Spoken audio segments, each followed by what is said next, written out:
I don't know how to describe it other than like a demon type of sound. But it's silhouetted, hulking, every bit of 5.5 feet wide, 13 to 14 foot tall, pitch black. The one thing that ran through my mind when I had this encounter was I don't have a big enough gun. Your host, two-time witness and field researcher for more than 40 years, William Jevning. Welcome to Creek Devil. Hello, everyone. We've got a very special guest that we're very appreciative and honored to have on this evening, Mr. Bill Munns. Bill, thanks for joining us. My pleasure. Brian and Tom, these guys have a ton of questions. So, Brian, we're going to start with you. Go ahead and take the microphone. Sure. So Bill, thanks for coming on. And you have to forgive me because I just today picked up your book from when Roger met Patty. So I've only gotten through like the first 50 or 60 pages or so. But one of the interesting things that I thought, like right off the bat, you said that with the Patterson film, one of the tests of authenticity is the armpit. And like one of the things that you found when analyzing the film is that with costumes, it's a little bit different than the real thing. And there's a natural concave of skin fold, but in the Patty film, and that's totally different than like an artificial vertical crease. And I was just wondering if you could comment on that. Sure. When you build an ape suit, traditionally, you deal with something called the lay of the fur. In other words, when they manufacture any type of a artificial fur cloth, which is really kind of like a shag carpet, when they manufacture it, the hair lays in a certain direction. Okay, you can back brush it or side brush it, but it won't lay as smooth. It'll kind of frazzle or stand up or get irregular motions in it or something. So when you're designing a suit, you have to be very, very conscious of this lay of the fur in the way that you tailor each piece. Now, a standard suit is made pretty much like a man's dress shirt. It has a front panel, a back panel, and it has an oval around the shoulder, and then it has a sleeve section with a seam going up one part, and that oval just mates with the oval on the vest part of the shirt. That's pretty much standard construction, and you would do the same thing if you were doing it with fur cloth. You'd have a vest section that might be one or two pieces, depending on how you design it, but it has an oval around the armpit area, and then you have a barrel-like sleeve, just, a tube of fur, but it's also cut in kind of a diagonal oval, so it'll come onto that the oval section of the torso and mate with it. Well, that's basically standard construction, so that you get the hair always kind of pointing downward from the torso, from the arm, and everything like that. But a real arm has structure flowing from the chest torso area onto the upper arm. It's a muscle called a pectoralis major muscle, and then there's some skin fold that goes over that, and it forms a kind of a curved arch from torso to arm. And that's something which Patty has, which is very distinct, but it's something which you're never going to see on any normally tailored costume, because we don't build costumes that way. If you tried to do it, the lay of the fur would be all wrong in the way that it's structured. And with Patty, everything just lays out correctly. So that's specifically that area. Yeah, and also, as you point out, there was only one guy at the time, Stuart Freeman, who worked on with Kubrick and A Space Odyssey, but who could have even made something like that would be authentic. But it's almost like, as you ask, it's like how would Patterson and Gimlin have access to a guy like that at that time, 1967? Oh, they wouldn't. Well, first of all, minor correction. His name is Stuart Freeborn. Oh, I'm sorry. So, yeah, Stuart Freeborn. Yeah. But yeah, there's no way they would have had any way of contacting him. They wouldn't have even known he existed at that time. Everybody was all gaga about Hollywood and John Chambers, because in August of 1967, 2 months before Roger had his encounter at Bluff Creek, Life magazine did a 4-page spread in Life magazine about John Chambers' Planet of the Apes makeups, and showed how they were done step by step, and had this old blurb, and everyone was trumpeting, John Chambers is the greatest. Well, in Hollywood, he actually was one of the finest, so I don't want to demean him in any way. But Stuart Freeborn was just way ahead of him in terms of bold innovation. But Stuart, of course, was over in England, and there's no way that Roger or Bob would have known anything about him. He was one of the best-kept secrets of the world of entertainment for a long, long time. Yeah. Yeah, very, very interesting. Yeah. Hey, it's a question of whether even Stuart could have come up with that. He did come up with some interesting innovations. One was the way the lips move independent of the teeth in the ape masks that nobody in Hollywood had really done well. And the second thing I understand is that he actually created a female ape that had a little pocket of milk in the chest cavity so that a mother could actually nurse a baby. And they experimented with that as one of the things that they were trying to do, because they really were pushing the envelope on 2001 Dawn of Ant Apes. Exactly, yeah. Hey, question I had, this is Tom. So in the Patty film, I think it was something that was kind of discovered after the fact that she did have breasts. And as a costume maker, do you think that would add an incredible amount of complexity? And what do you think the possibility that a couple of guys who are just, if they're trying to make a hoax, would even think of that? And how could they pull it off in such a convincing way as what we see in the Patty film? Well, actually, as much as I understand, Roger and Bob did actually notice of the breast structure on Patty when they were filming, and I think there were some comments about it immediately after as a possibility. And they also had the prior encounter of a man named William Rowe, who said that he encountered a female Bigfoot in the woods. All he could do when he got home was draw a sketch of what he said he saw, and it was a standing female with rather substantial breasts. And that was quite a bit before Roger ever had his encounter. So the idea of breasts on a Bigfoot wasn't something that somebody discovered after the Patterson film was done.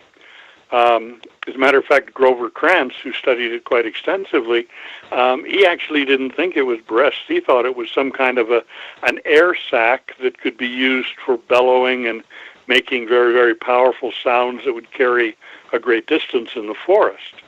So he was actually kind of against the idea of breasts. But the truth is they're unquestionably mammalian breasts, very similar to a particularly well-endowed female human. That's the reality of what they are. And they have a fluidic motion to them. There's only like 1 second of film where Patty actually turns back enough that we can see the front of her chest, we can see these breast structures, and we can analyze it frame by frame, and it is actually possible to determine that they have a fluid motion to them, which is very, very natural and appropriate for an organic structure like that. But when you get into the costume stuff, most people don't actually realize that going back to 1967, there was nothing in terms of prosthetic materials or materials to make suits or costumes that could possibly have produced that kind of a result. We really only had 3 basic materials to make the skin structures of a costume. One was natural foam latex, which was basically rubber with air bubbles whipped into it with a standard kitchen mixer. Very lightweight, incredibly soft and flexible, but it had no fluidity about it, no bounce. The second was polyurethane foam, and that also was somewhat flexible, but again had no bounce whatsoever, no fluidity. And then we had slip rubber, which is really just a hard shell of rubber in a hollow shape of the outside of whatever you want, but is basically empty inside. And that was the stiffest one of all. Now, those were the only 3 options we had for making anything that resembled skin or the organic part of the body, going back to 67. None of them produce the fluid motion of the breast that we see in the Patterson film. So they're oh, go ahead, Brian. That's a great point. What were the fasteners used on the like the Planet of the Apes costumes? Like, how were the fasteners positioned and so forth?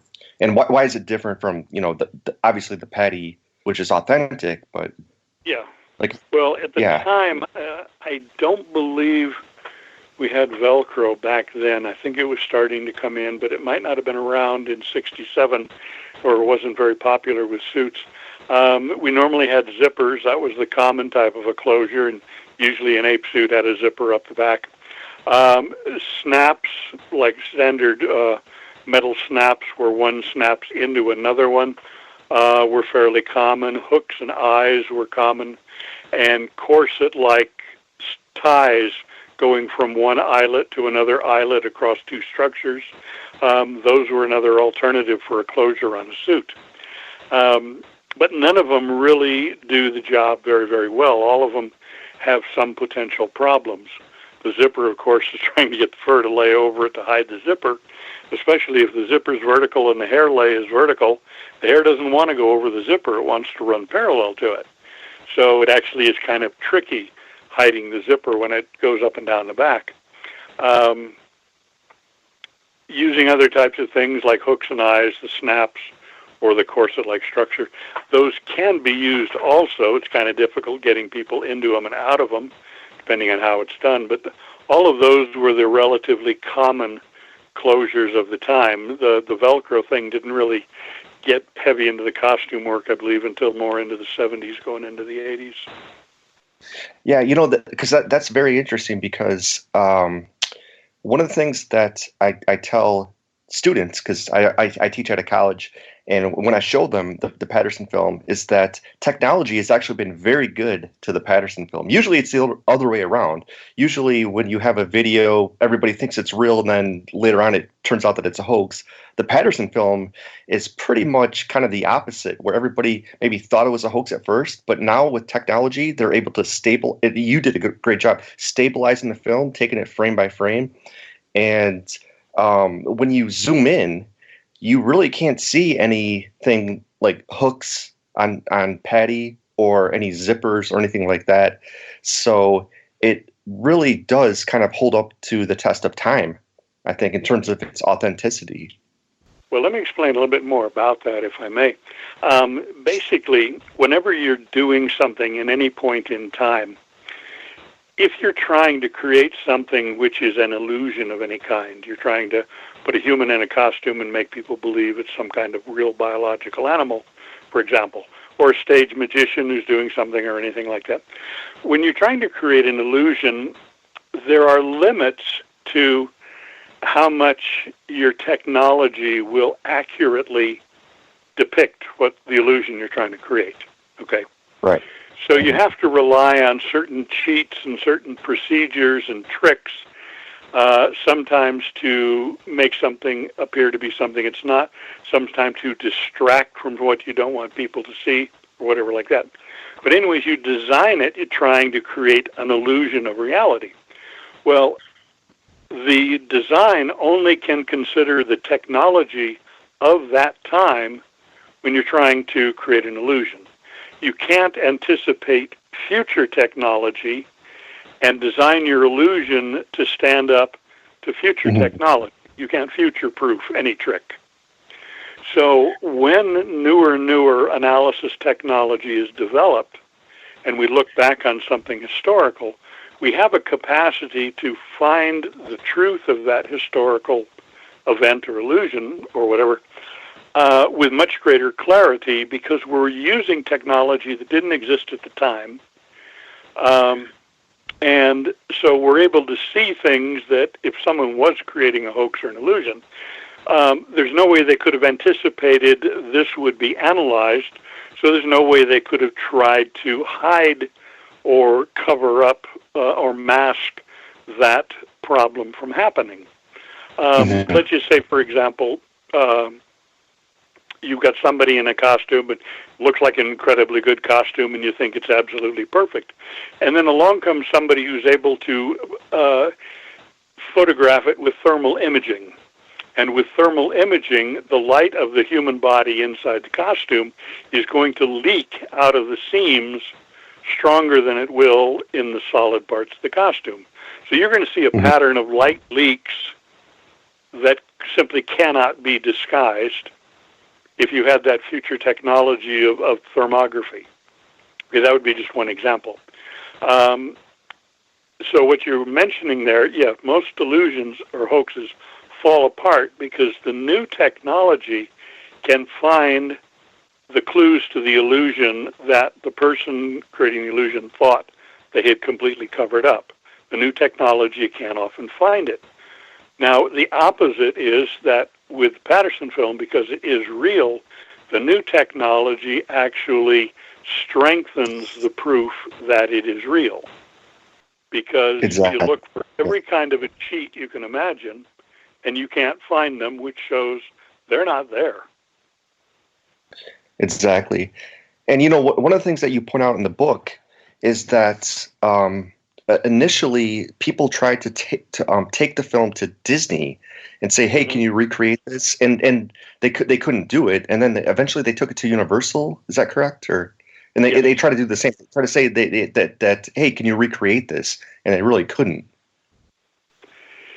Yeah, as I mentioned in the book, what they didn't know was when they went to Disney, they were caught up in a marketing illusion that the Disney empire had created, where they tried to convince everybody they were the most brilliant people on the planet.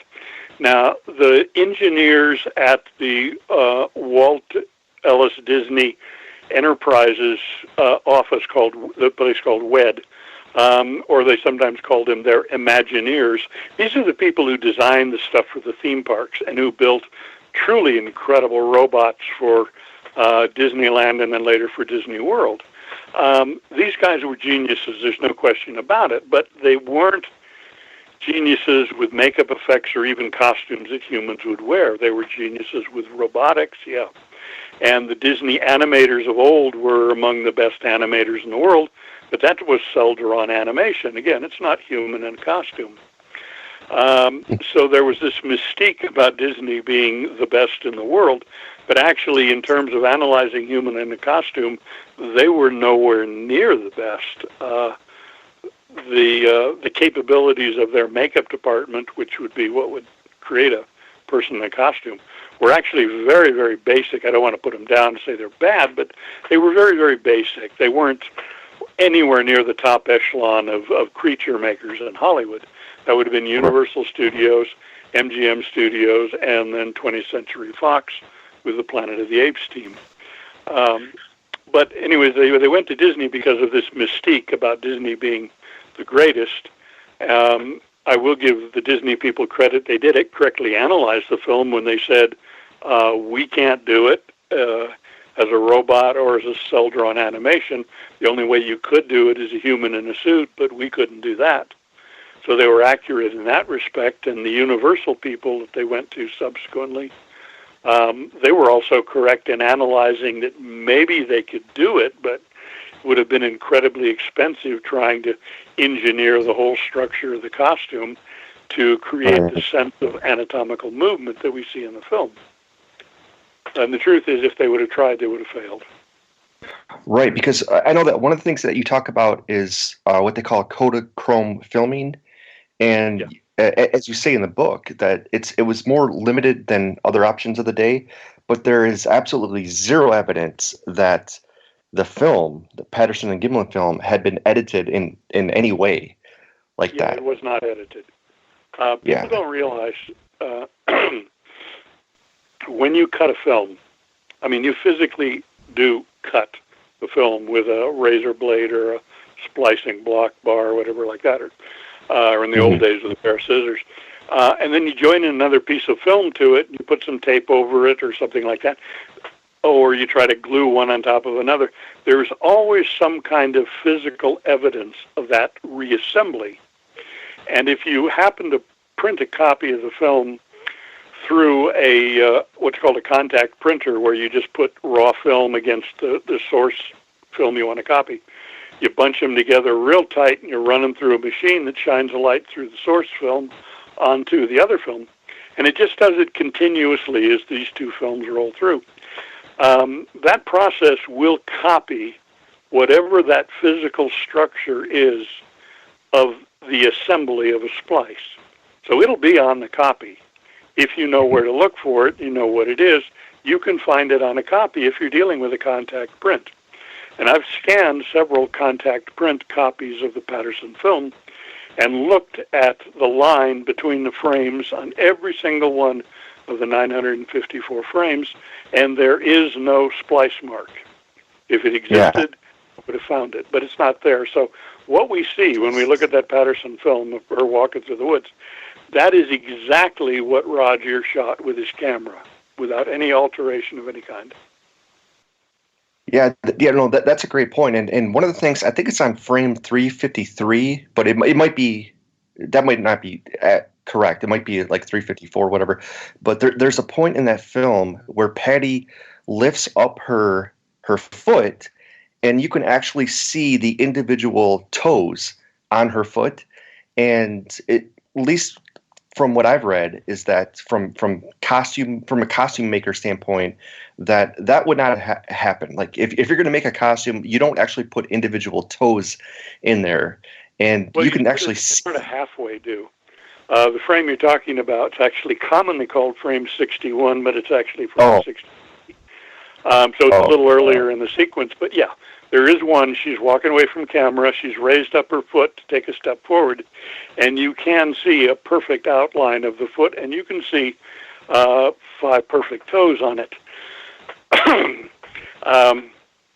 A costume foot normally has to sort of fill in between the toes, because you have to allow the person's real foot, and possibly even some kind of a little shoe or sandal the person's wearing, to get inside of that. So yeah, the costume foot usually fills in that kind of stuff rather than having absolutely discrete toes. So you are correct in that. Yeah. Hey, Bill. Quick question on that. Also on her, so I don't know what frame it is, but somebody had found a herniated muscle on her upper right thigh as she was walking, where it sort of flexes up and down as a true injury would. Have you seen that? And what is your comments if you have? Well, in that sense, I know that was a very often presented theory or idea. Excuse me. But in that sense, I think that they were wrong. They were looking at one copy of the film and analyzing it frame by frame, and then suddenly there's this white bump on her thigh at one frame. Well, you have to realize that one frame is only a 16th of a second, or approximately an 18th of a second at the film speed we believe Roger was shooting.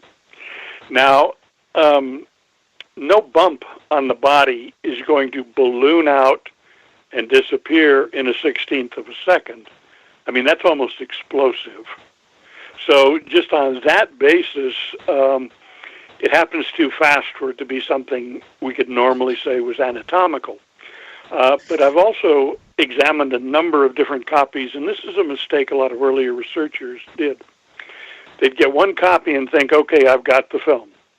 What they didn't realize is that there have been many different copies made of the film from several different processes, and each one has a different generational level of how many times it's been copied. The process of copying it is different. Sometimes it's contact printed, sometimes zoomed in on a optical printer. So there are different kinds of copies, and when you're studying a feature of the film, it actually benefits you to look at that feature on at least 4 or 5 different copies of the film to see if the same thing occurs on each one of the copies.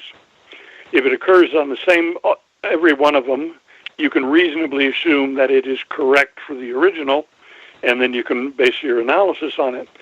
But if it's slightly different on the different copies, then you have to consider that it may have been altered by a copy process. Now, there's a phenomenon with film, seem to be losing my voice here. There's a phenomenon of film called copy bloom, or contrast bloom. What it means is that each time you copy a film, the light tones get lighter and the dark tones get darker, and it becomes more contrasty. So there was a pale spot on Patty's thigh, which could have just been a highlight of fur in the sunlight, and it just kind of glaring for a minute, depending on the movement. And then as it was copied over and over again, it seemed to get lighter, and it seemed to get lighter. And then I believe it actually merged with the lightness of the background, and suddenly it seemed to look like a bump that was swelling beyond the surface of the skin.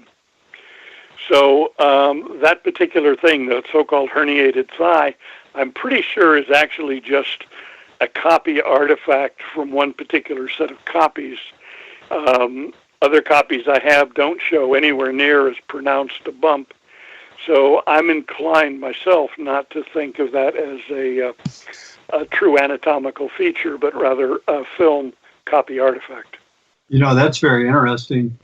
Do you know if there's still an original out there somewhere that somebody has, or has that kind of been lost?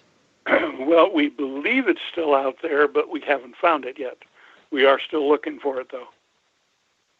Okay. Bill, I did have a question about the anatomy and muscles, because one of the things that you talk about in your book is that you don't necessarily buy into the theory that if you zoom in, you can see Patty's muscles moving. You say that is true, but it's not maybe to the extent that some people have said. And one of the interesting things that I found, and this is actually a question not just to you, Bill, but also Will, in your research, Will, because Bill says that there is a lot of fatty tissue on top of the muscle, and it might actually be because they're bulking up for the winter.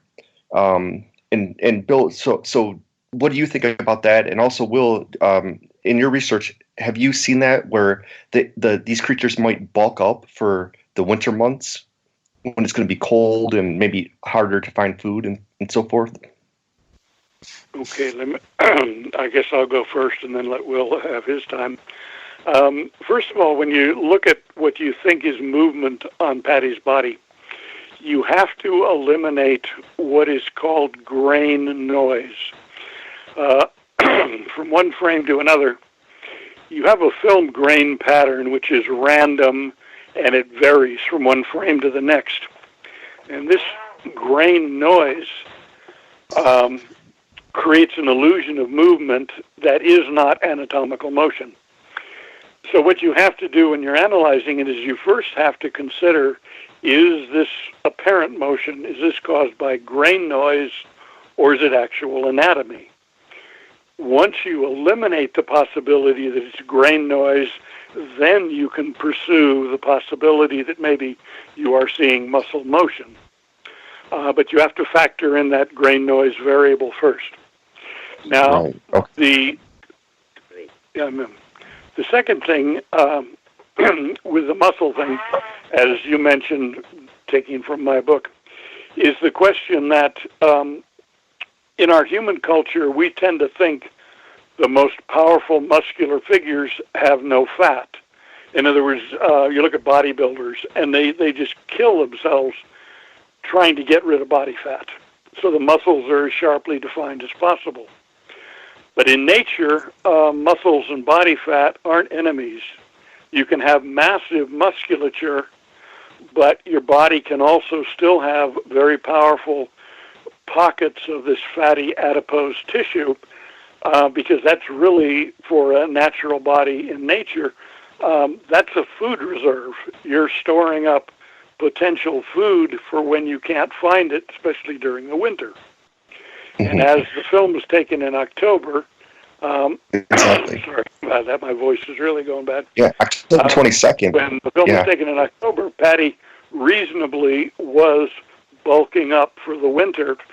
So you'd have a lot of this adipose tissue under the skin on top of the muscle, that would soften the appearance of muscle movement. And you Right. can see different folds and pockets of this tissue, which is commonly called flab. And she actually has some wonderful flabby areas on her body. That doesn't mean that she wasn't powerfully muscled. She definitely was. But you've got this other stuff on top of it. So that also, in a way, in my opinion, kind of mitigates the ability to see muscle motion in her body, Right. even though definitely there is real muscle motion. And I can add, we're getting a lot of reports right now. They definitely do bulk up in the fall. As a recent contact just yesterday, one of our friends was hunting a big bull elk, and one of these things was in very close proximity to him and growled at him, and he extricated himself fairly quickly. But they follow the herds. They're following the game. They're bulking up.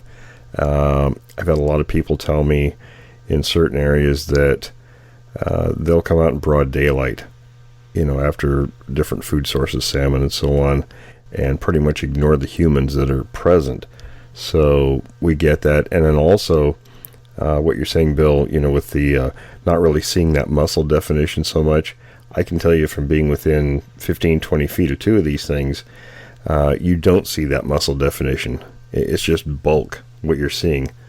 And and it wasn't so much hair cover, it was just mass. Yeah, an odd thing that most people don't realize, if they were to look at a world-class competitive bodybuilder, if they're in a competition and they're all pumped up and you can see every individual muscle, the definition is phenomenal. But if you actually saw the same person when they weren't pumped up for competition, their body contour, you wouldn't be able to see a single muscle. The skin and the underlying tissue would smooth over all of the muscles, and the muscles would kind of settle into a contour defined by the elasticity of the skin, and it would all smooth out very, very nicely. So even on an incredibly well-muscled human, you would not see the powerful muscles if the body is relaxed. You'd only see it if they were actually tensioned by stress or a recent extreme use of the muscles in a powerful way, possibly for self-defense or fighting or something like that. So the natural form of a body is actually where the skin smooths everything out and hides the muscles. And if the person is calm, relaxed, not tensed or stressed, that's actually what we see much more of. That's a great point, Bill. And Bill, let me ask you this: in terms of the dimensions of the anatomy features, in other words, like the legs, for instance, one of the things that you found is that their arms, like Patty's arms, hang a little bit lower. And again, that would be hard to create in a suit unless you guys had extensions. And then also the bending of the knees is a little bit different than human beings. So could you maybe elaborate on that a little bit? Yeah, her body actually has a rather unusual set of proportions. Her legs are relatively short, her torso is relatively long, and her arms are even longer. Now that's extraordinary for human beings. Oddly enough, the only humans who have an anatomy that's similar to that are two races of people who live above the Arctic Circle, the Sami people of Lapland and I believe the Inuit people North America, north of the Arctic Circle. And they're very short people in terms of general stature, and they're in a very cold climate, and they seem to have this proportion of relatively short legs, longer torso, and such. And that's basically what Patty has. We also see that kind of a body structure in a lot of Neanderthal skeletons, and another pre-human ancestor that's It's a Paranthropus boisei, I believe it is. Used to be called Zinjanthropus boisei. That's another one that tends to have this skeletal structure with the relatively short legs and the longer arms and the longer torso. Now, humans usually have a shorter torso and longer legs, especially the taller they get. If you look at a person who's like over 6 feet tall, especially if it's a woman, or a man over 6'3" or 4", their torso is relatively short, and almost all of that height comes from long legs. If you try to put a person into that costume, and you try to make the waist and the hip joint much lower and try to make the legs shorter, everything just sort of goes out of whack, because your knee is going to bend where the real knee is. You can try to cheat it and make the knee look lower, but as soon as you bend the leg, the illusion is destroyed. The same thing with the motion of the hip, where the hip really is. You can build a gorilla suit where you build the torso longer and you drop the ass down lower, so the legs look real short and it looks like a real long torso. But the moment you take a long stride with the legs, you destroy the illusion completely, because you follow right up the middle of the leg, and it'll take you right to where the socket is of the femur going into the pelvic girdle and the hip bones, where it's really supposed to be. And if you have a cheated rear end of the suit that's much lower, as soon as you take a big stride, just totally destroys that completely. So there are things, certain proportions you just can't easily rearrange with a human to make them look less human in their anatomy. Right. Bill, that brings up a real interesting point also, is the gait, the stride of this creature. How could you possibly create a suit and have a person in there? I heard this is one of the big issues with trying to recreate Patty, was the stride of Patty versus the stride of a human. I just wonder if you could kind of comment. Right, Tom, because it was actually like 41 inches, I think they found. The difference between the footprints and the trackway, some of them were measured at 41 inches from one foot to the next, that becomes a little difficult, especially when the legs are short, because a longer stride is usually associated with longer legs. So that's one thing that definitely kind of makes it difficult. Another thing most people don't realize is the fact that if you put a fake foot on top of a person's real foot, in other words, a costume prosthetic foot, it's like kind of a big shoe. It's a little bit like walking in swim fins. You know how difficult it is when you got swim fins on? You have to lift your legs straight up, put your legs straight forward, plop it straight down, but you don't take big steps. You can't, because if you go through a normal walk cycle, you tilt your foot so the toes are pointing straight down, and then you pull it forward so the toes just barely skim above the ground surface, and then you straighten the foot forward and set it down. Well, if the foot is slightly longer, but your body is taking these big strides, and it's kind of like you're walking on autopilot. Your brain, the subconscious part of your brain, is controlling your walk. You're really not thinking about it. So your brain, from years of experience, knows how high it has to lift your foot in order to clear the ground and make that step forward. But if you extend the foot even a few inches, and then you try these enormous strides and you're walking and your brain's on autopilot, doing it automatically, you're going to trip over those extended toes. Right. It's actually pretty dangerous trying to run or take a very powerful, aggressive stride when you got a fake foot that's extended out beyond the real one. And a lot of people don't realize that's one of the liabilities of a person trying to perform in a costume. They can't move around as easily as they could if it was their own real foot, or a real snug, tight shoe that they've worn a long time, so they've gotten used to the clearance of that extra half inch beyond their toes on a shoe they've worn a lot. But you put them in something with extended toes out there, and they're going to fall over guaranteed. But this subject figure just walks as smooth as can be, and the ground is very uneven in Bluff Creek. And So the way that she could move over this uneven ground so effortlessly, the only way you're going to do that is if you're exceptionally sure-footed, and that means a real foot, not a fake one. Yeah, excellent point, Bill.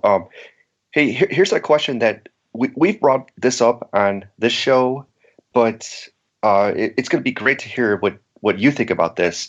When you look at the Patty film, okay, so Patterson and Gimlin, they pull up to this creature. The horse goes crazy, and Patterson falls off the horse and stumbles to get the camera and everything. But the thing is that Patty herself, if she wanted to avoid these people, she could have just walked right to the left and got into the woods and never seen them again. But the fact that she walks all the way across from left to right, there are different theories about this. One of the theories that people have pointed out is that there were other tracks of infant or juvenile in that area. And what we think is that maybe Patty was trying to steer away Patterson and Gimlin from her juvenile. And the other theory, it's a little bit more sinister, but maybe she was trying to lead them into an ambush. In other words, she wanted Patterson and Gimlin to follow her, and then they were going to ambush them. And I'm just curious as to if you think those are plausible theories or not. They're both fascinating, I must admit. If you'll pardon my candor, I don't buy either one for a second. What a lot of people don't realize. Okay, let's set the Bluff Creek setting. All right, Patty's on one side of a creek. Bob and Roger are on the other side. Okay, now this is a fairly fast-running creek. It's only maybe 15, 20 feet wide, but it's fairly fast running. There's a kind of a robust current going there. That creek is a form of a natural barrier. Okay? Some people could cross it, some can't, but if they cross it, they're going to cross it slowly for fear of trying to fall over. So Patty's got this natural barrier of this creek between her and Roger. Okay? And when she first walks away, when Roger first turns on his camera, she is not taking the very powerful stride that we see during that look-back sequence. She is actually taking small steps. Her arms are hanging almost straight down. She is walking in an incredibly relaxed manner, and she's in absolutely no hurry to get anywhere. I mean, she is walking away from him, but she is in no hurry. She doesn't have any sense of fear at all based on that posture. She's just very, very casually getting away from these things that showed up that she doesn't want to be around. And because she's got this natural barrier of this creek between them, she feels very comfortable that they're not likely to chase after her. Okay. When Roger finally does get across the creek and climb up the other side of the creek shoreline, and then suddenly finds her out in the open and charges forward toward her to film the look-back sequence, when he does that, Patty looks back at him. She realizes now he's closer than he was before. There is no natural barrier between them, and he's aggressively chasing her. That's when she realizes she had better speed up. So when it goes into that look back, she is walking very, very aggressively. Those are power steps and a very powerful swing of the arms forward and backward to help in the momentum of pumping those long strides. So at that point, she definitely is nervous and trying to get away from him. But in the beginning, she wasn't at all. She was totally relaxed, calm as can be, and so she just decided to probably go back to, quote, home, which was probably to the north, the direction she was going. But she wasn't afraid of anything. She wasn't trying to trick them. I don't think she was trying to distract them in any way, and I don't think she was trying to incite them to follow her, any of that. She was just very, very casually walking away from something that she just didn't want to be bothered with. And a lot of people don't realize that. Like, when Bob Hieronymus claimed that he was Patty, and he got together with somebody, and they put him in an idiotic costume, and he tried to pretend to do the Patty walk, like in the look back frame. And he came up with this lame excuse, so he says, well, that's the way I walk. He didn't even bother to look at the film and see that in the beginning, Patty doesn't walk that way. Well, yeah, and powerful walk with the arm swing. Bob Hieronymus, actually, didn't he deny involvement initially? Well, at first, he wouldn't say anything. Apparently, when Greg Long contacted him researching that book, The Making of Bigfoot, at first he wouldn't say a word. He wouldn't say officially yes or no. And then according to the book, he had to consult a lawyer first, and only then would he admit to his claim, yes, I'm the guy in the Patty suit, which is kind of weird. And then also, really did something like that, why do you need to talk to a lawyer first? Yeah. You know? And then also, Bill, he couldn't even identify the exact site where he supposedly did the shooting of that. Yeah, like he couldn't even identify the exact site. So it does raise a red flag. Something about Hieronymus that chances are you've never read before, and chances are nobody else has told you. But I'm very confident it may be true. It is very possible that Roger actually did get a costume.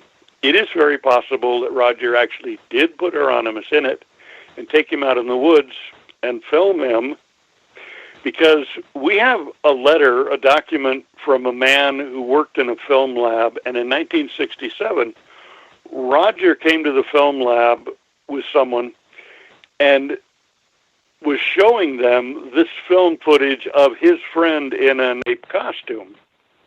And it looked ridiculous, and they all laughed at it, and nobody believed for a moment that it was real. Now, the film that this lab person described that Roger brought in, he said it was high-speed ectochrome. He said it was over-processed, what they call cooking in hot soup or pushing film. That's processing it more to compensate for a low exposure to bring the color balance back up correctly. But pushing the film or doing hot soup or over-processing, however you want to call it, makes the film much grainier. So it's much grainier than normal. He also described Rogers using a zoom lens, saying at one point he zoomed in on his subject. But on the Patterson film, there's no zoom lens. The film quality is the most perfect grain structure you could ever hope for, so it's not pushed or overdeveloped in any way. And it's not ectochrome, it's Kodachrome. So this lab guy is describing a film Roger had, but he's describing everything technically incorrect for what the Patterson film is, which makes me suspect Roger actually did shoot some footage of a guy in a costume, maybe Hieronymus, because Roger is known to have shot ectochrome as well as Kodachrome. He shot both. I have evidence of both of them that he used in some of the documentary he was trying to put together. One of Roger's rolls of film is over-processed, and the grain structure is so grainy, it's almost terrifying for me to look at. I mean, it's scary, it's so grainy, which suggests to me exactly what this guy was describing, that it was over-processed, it was pushed. So I suspect, personally, that Roger did get a costume and did find somebody who'd wear it and took him out in the woods and filmed him. Now, there's nothing suspicious about that. Any person who would produce a documentary about Bigfoot will consider getting a costume and putting a person in it and shooting some footage to recreate some type of a filming or some type of an encounter, where you just have somebody saying, well, I went out in the woods and this is what I saw. That's not really very visual for a documentary. So if you take the person's words, this is what I saw, this is where I was at, this is what happened, if you take that, but then you dramatize it with a human in a costume to kind of show what happened, it makes the documentary more interesting from the audience standpoint. So Roger was sophisticated enough as a filmmaker. He definitely learned a few things in the years that he was doing this, that if he was making a Bigfoot documentary, it would have been a perfectly normal, honest, and legitimate thing to get a costume and put somebody in it and photograph them in the woods so that when someone is describing an encounter, you could use this footage as a recreation or simulation. So, Roger doing that is very, very reasonable to consider. Now, consider this. When you put a person in a costume, they don't actually know what they look like unless they can stand in front of a full-length dressing mirror and see themselves in costume. If you don't have the dressing mirror, the person in the costume doesn't actually know exactly what they look like. Second, when you're in the costume, all you're thinking about is looking at the ground in front of you so you don't trip on something or step in a hole or fall over and ruin the shot. You are not looking at the general forest background behind you, and you can't see what the camera sees past you in the background. So the person in the costume actually doesn't really know what their footage looks like. So it is entirely possible, as crazy as this sounds, it is possible Roger got a suit, got Hieronymus, took him out in the woods, put him in the costume, shot some footage with him, and then it looked so silly that he decided not to use it. But when Roger got the real footage of Patty, Bob Hieronymus might have looked at it and said, gee, I don't know, is that my stuff or not? I don't know. Because he wouldn't know what he looked like, and he wouldn't know what the background was behind him when he's walking, because he's only looking at the ground in front of him where he's going to step. So it could entirely be possible that for many, many years, Bob Hieronymus did not know if that was his footage or not. And somewhere over the years, he heard enough people say, yeah, the film's a hoax, it's a fake. You know, he heard that enough times that in his own mind, he may have started to believe that was his footage. Because it's reported that Bob took a lie detector test and he passed it. Now, if this is the case where he believed that was his footage and he really did act in a suit for Roger, which is reasonable, he could sincerely believe the PGF is his footage. So he could pass the lie detector test even though he's wrong and the PGF is not his footage. Because according to this guy at the lab, I can't remember what his name is, I think Harry Kemble or something, where he described Roger's footage in technical specifics that guarantee we're not talking about the real Patterson film. You know, the wrong film stock, the wrong processing, the wrong lens on the camera. I think there was even something in the dialogue about it being an Aeroflex, and we know Roger's camera was a Kodak K100. You know, everything's technically wrong. So this guy was not describing the PGF. He was describing some other footage. But if you factor that all together, it actually puts a funny twist on this, because in the whole debate about the Patterson film, there are the people who believe Hieronymus and think he's 100% correct, and there are the people who don't believe him and think he's 100% a liar. But if Roger really did that and really put him in a costume and took him out in the woods, he could actually believe what he's saying is true, and 90% of what he's talking about could actually be truthful. It's just, it's not the Patterson film. Right. You know, one of the great things that you talk about in your book is that Patterson may have not been the perfect guy to shoot this film. In fact, I think you even have a quote from him where he says that, quote, I am probably the worst person that this film could have happened to. But the thing is, I don't think that any reasonable person would doubt Bob Gimlin. I mean, he's definitely telling the truth. He's not a BS artist. In fact, Tom can actually talk about this, but I think that he was offered like $1 million or $2 million or something like that to admit that it was a fake. And he said, hey, listen, I'd love to have your money, but it's not a fake. We were there that day, and everything that you see in the film actually happened. That was Doug Hychek, the producer of Monster Quest. It was $1 million, not $1 billion. But yeah, he actually did offer that to Bob. And Bob said, yeah, I'd love to take the money, but I can't because that's not true. Yeah, you make an excellent point, and I have to agree with you wholeheartedly.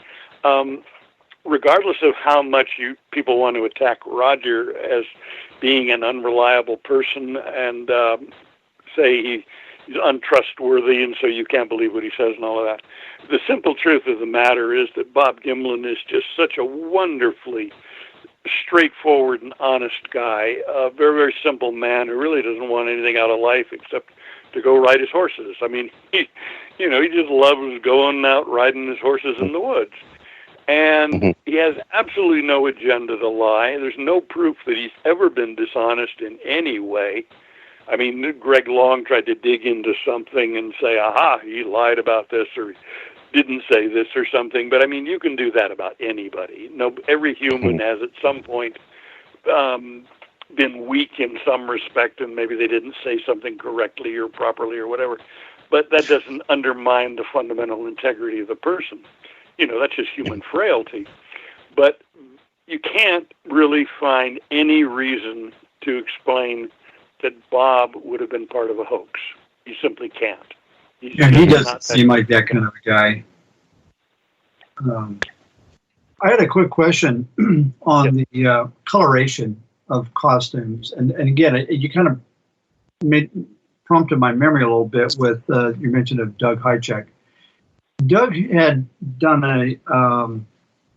I think like an experiment where he would zoom in and pixelate video that he would get, and basically his thoughts were that artificial coloration, like for an ape suit, if you zoom in on it, it's going to come up as a blue, because in reality there really isn't a true black ink, or it's difficult. It's more common to have a very, very, very dark blue. And just wondering if you could comment on that, on costume colorization. I vaguely know what you're referring to. I mean, I know Doug very well, and I think there was some mention of that somewhere in the course of our years of conversing with each other.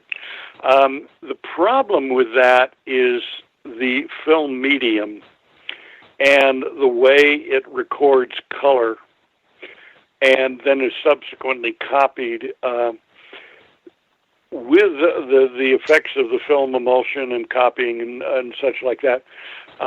Natural color is sort of reduced, and occasionally it's just slightly tweaked or adjusted in a way that becomes slightly artificial in a manner. And so I don't think that you could actually subject the film to that kind of an inspection and come up with any conclusion about the fur.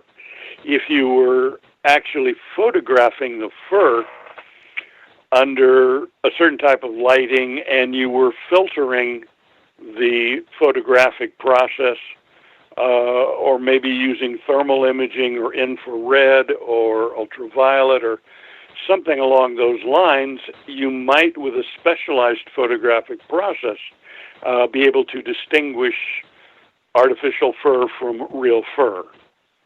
But once it's been captured on standard film, I don't think that process would then work on the image on the standard film. Based on my knowledge of technology, I don't see that as producing, viable evidence that would say real or fake one way or the other. Okay, interesting. And one final question, or I don't know if it's the final question, but you have a great Gigantopithecus creation. And could you tell us a little bit about that? Because I looked at it on your website, and it's pretty detailed and very realistic looking. Yeah, I did that in 1987, actually. I was doing a lot of human ancestor figures. I wanted to expand from movie creature effects. I wanted to expand into museum exhibit models. So I was doing a series of human ancestor figures of all of the known human ancestral stages. And in one of my reference books, I kept coming across a reference to a Gigantopithecus, which was the largest primate ape ever known, only based on fossil evidence of 3 jawbones and a couple of thousand teeth. So I started doing more research. I was thinking, while I'm making all these human ancestor models full scale, it would be really wonderful as a showcase piece to do Gigantopithecus. But then I had to figure out, okay, but what in the world does it look like? And I saw there were a few artist impressions or reconstructions or suggestions that some artists tried to draw something and say, I think it looks like this. But they weren't really reliable enough, and I didn't want to just copy somebody else's design. So I ended up hooking up with a gentleman named Russ Shahan, who is an anthropologist at the University of Iowa. He had done a lot of research on the Gigantopithecus fossils and done some work in Southeast Asia looking for more fossils and evidence and such. And so I hooked up with him, and he had been working with an artist at Stony Brook University in New York, Stephen Nash, and they took the biggest jawbone and they basically created a front and side view of a skull based on that jawbone, of what they thought it would look like. It's a little different than the Grover Krantz Gigantopithecus skull. Grover thought of it being more horizontal, going backwards from the face. They saw it as being more vertical, kind of like an orangutan, so the cranium goes up much higher and the front to back head is a little bit shorter. Anyways, they had this skeletal design of what they thought the skull would look like. They loaned that to me, and then as far as the body goes, we had nothing on the body because there's no fossil material below the jawbone of the body, so we don't know anything about the body, the arms, the legs, the pelvis, anything, zero. Okay, so we had to be, what we did there was pure speculation. I took the two largest primates known. One is the modern gorilla today, and the other is a giant prehistoric baboon called Therapithecus oswaldi, which was about the size of a gorilla. And I took their two skeletons, and I basically blended the two, averaging out the length of the arm, the length of the back, and the length of the legs. And that produced the skeleton as just a hypothetical. It was speculative, but it was a reasonable speculation. And then I scaled it to the head, the skull that Russ and Stephen had done. And the scaling I chose was a body height of 1/6 of the skull height. And that was actually quite conservative. The skull was 18 inches high. That made him 9 feet tall. If I had chosen 1/7, and a lot of humans are 1/7 in proportion, head to body, if I'd chosen 1/7, then he would have been 10.5 feet tall. It would have been unbelievable. So I chose conservative. I went 1/6, and that put him 9 feet tall. Now, Russ was of the opinion that he was probably a knuckle walker, but we posed him standing up because even quadruped apes like chimps and gorillas can stand up on their hind legs if they're reaching for something in a tree, like a fruit. Okay. So I posed him standing up and reaching with one arm, not because I wanted to suggest he's a biped, but just because I wanted to show off his height and suggest that he was reaching for something in a tree. That's why the one arm is up and the hand is open, kind of grasping. So anyways, I built the entire figure. I started to work with a robotics company that wanted to get into the museum exhibit business also, and they agreed to finance the cost of building the entire figure because it cost, the fur alone on it was $5,000. It was pretty expensive to build, and that's back in $1987 too. So they agreed to finance the cost of it as a showcase for the company. And that is how we ended up making that particular figure. And then the photograph of it that's standing amid some banana plants or trees, that was actually taken off exhibit at the San Diego Zoo. I was going to take the figure down to the San Diego Museum of Man. The annual anthropologist meeting was going to be held in San Diego, and the Museum of Man there was hosting it. So I arranged where I was going to take Giganto down for that about a 5-day period when the meeting was there, and we'd put it up in a temporary exhibit so all the anthropologists could see it. And when I drove it down there, we went over to the zoo first and did the photo real quick, and then moved it over to the museum. But that's how the thing actually came about to be. It's quite a crazy story. Well, it's a really interesting creation. Fellas, I hate to do it, but we're out of time. Bill, we certainly appreciate you coming on. We got to have you back. In fact, I wanted to extend an open invitation to you anytime you'd like to come on the show with us. Come on, no problem. Glad to. Yeah, for sure. Hopefully my voice will be in better shape then. I have the same problem. I lose mine occasionally. So, and I was sitting here. I a lot of times I'll listen to our guests. I don't try to interject too much because usually everyone we have on is fascinating. So, but everyone, we're going to put up some links for Bill. And, we didn't really get a chance to talk about in detail what you did with redoing the Patterson film. I've watched that video I don't know how many times. It's fascinating. I think you've done the best work ever on that film, and so we'll maybe delve into that a little more another time.